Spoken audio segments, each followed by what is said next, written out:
Thank you so much for being part of this performance of Flowerpot music by Elliot Cole. My name is Peter Ferry, and I'm the artistic director of this project, here to tell you about your flowerpot and your mallet for this performance.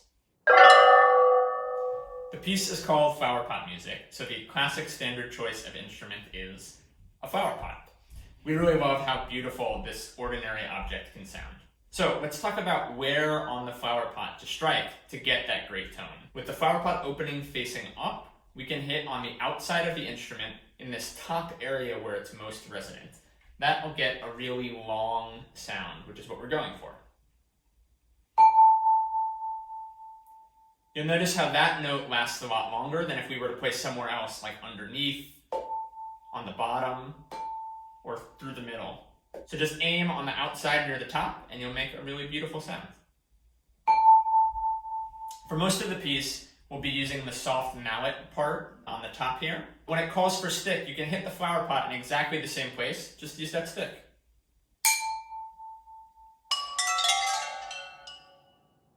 Let's talk about how to hold the flowerpot to get a really resonant sound. So again, with the opening facing up, you can hold the flowerpot on the bottom. That'll leave this open top area free for you to hit. If you hold it on this top resonant area of the flowerpot, it'll dampen the sound. For a smaller flowerpot, you can use a really gentle grip to hold the instrument so it's free to make a beautiful tune. On a smaller flowerpot, if you use too tight of a grip, you could dampen the sound. Make sure when you're choosing a flowerpot that you find one that you're comfortable carrying throughout the performance. If you end up using a really large flowerpot that you're having trouble carrying in the performance, you can check if the ground is flat and soft enough for you to put it down and play it while it's resting on the ground.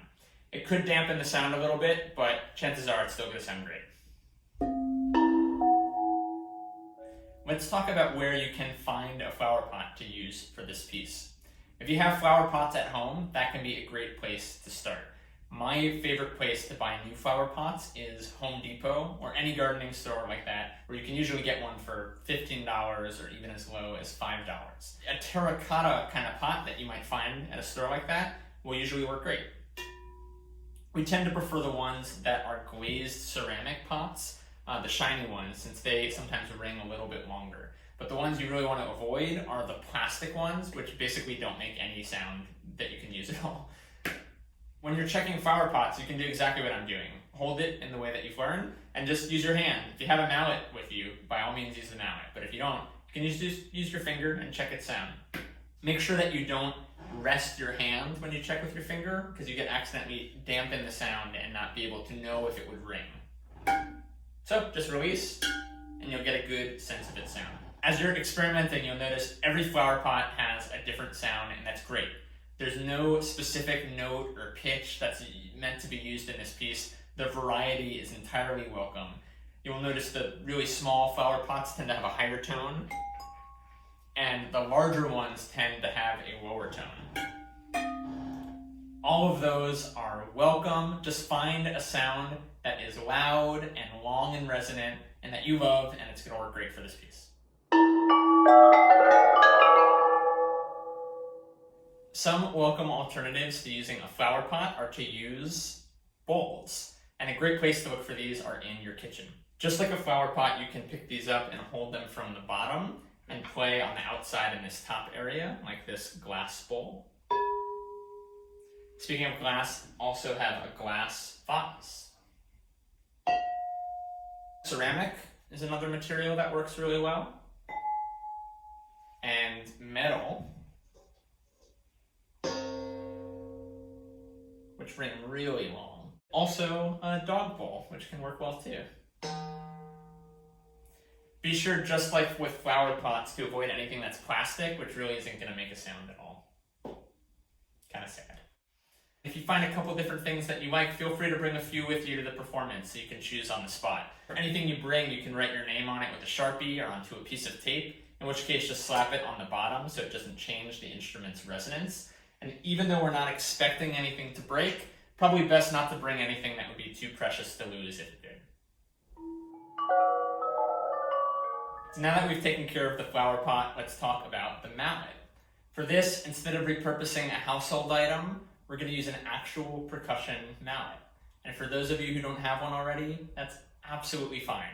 We're planning on providing one for you, and you can write in to be sure that you're covered. For those of you who have mallets but aren't sure if you're selecting the right one, feel free to take a little video clip of yourself playing a note and send it in for some feedback. But in general, a medium hardness mallet is going to sound great on anything that you can choose. For those who are really nerdy about it, I'm thinking something yarn or cord like you might use on a suspended cymbal or a vibraphone. But the general idea is a nice, warm tone that is articulated enough to carry at a distance. For a larger flower pot, you can get an even nicer tone by using a bigger, softer mallet than normal.